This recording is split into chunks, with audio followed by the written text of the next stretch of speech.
Paris is my happy place. Pero syempre, there's no place like home. Pinay ako, syempre may mga baon tayo. Number 1 na baon ko na mahanap ko sa bahay ko, pancit canton, chicharon, cornic, dahon ng laurel para kay Chief, at corned beef.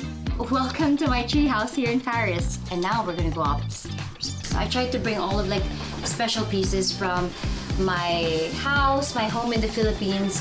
These are all works that I've done. Over here we have all of these cute artworks from a Parisian artist. My husband, Cheese, he was the one na naglagay nito.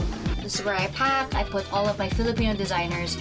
I like to bring a mix of Filipino designers and iniwan ko na siya dito. Yung mga designers dito sa Pilipinas, hindi lang talaga sila nabibigyan ng pagkakataon. So I tried to bring as much as I can sa Paris at dun ko sila sinastore para kung meron akong moment na biglaang nag-open up para sa akin, ang first priority ko talaga is suotin ang Pinoy na designer. I remember it was Michael Leva and then the one na ibang klase, yung si Ivar.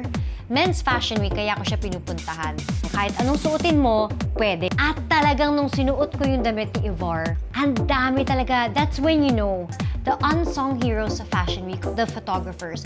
And if you're wearing a Filipino designer, can you imagine the mileage they will get?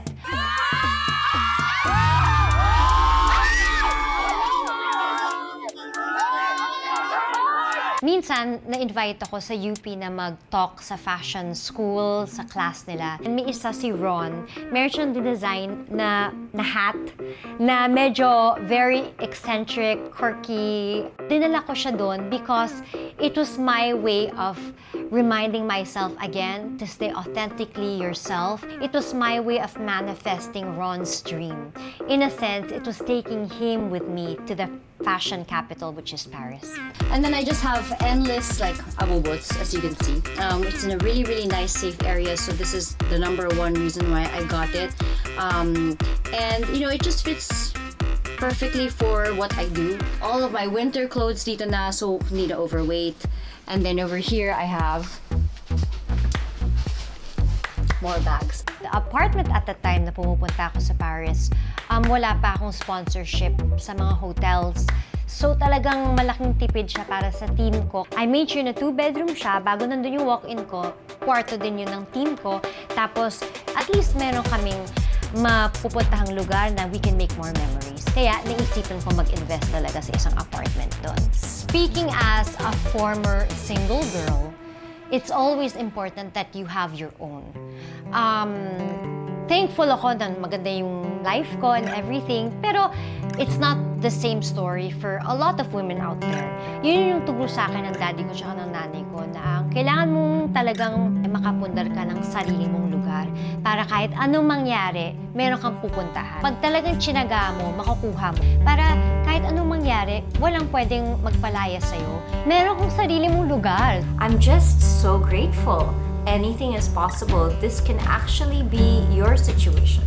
Cheers to today.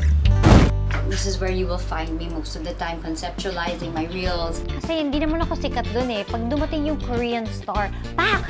Nauusog-usog ka na, off-frame ka na ganyan. So if kunwari they want to do other clients, wala nang problema. Tell me naman because ako bawal, sa'yo pwede. Bawal ako mag-react. Bastos talaga. Dear, ito na nga yung pinaka-grabe sa lahat. Ihulog kita dito. Huwag mong kakalimutan yun na kaya ka binibless kasi mabait kang tao. Huwag mong kakalimutan yun. Don't ever reassess kung ano kang klaseng tao kasi mabuti kang tao din.